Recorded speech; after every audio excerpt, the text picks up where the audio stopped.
Dedicated, determined, dependable.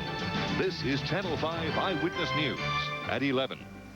Good evening, I'm John Marler. I'm Brenda Wood. It appears certain tonight that come 1996, Olympic athletes of the world will be living in the shadow of one of the nation's oldest housing projects.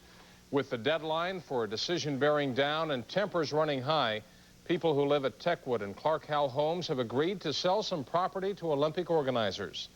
Channel 5's Ken McLeod has the story. Get some order here.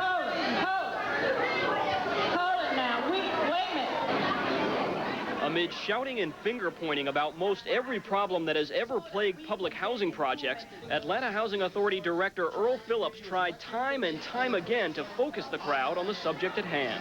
Here is an opportunity for us, as a team, as a family, as a community, to finally, together, do something that's going to turn this neighborhood around. The Atlanta Committee for the Olympic Games wants to buy this 4.6-acre sliver off the northeast side of Techwood Homes for about $4 million. Officials say that money would then be used to relocate the residents of these 112 units and to boost education and job training programs for all residents of Techwood Howell Homes. Lisa Clerk would have to move, and she welcomes it. Yes, I want out of Techwood, because Techwood ain't nothing.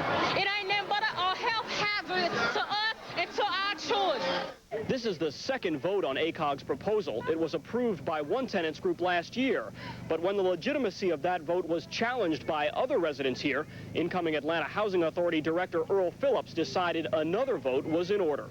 Faced with a June deadline, officials argued a yes vote would not only clear the way for ACOG to buy the land, but also trigger a domino effect of neighborhood improvements that would be around long after the Olympics.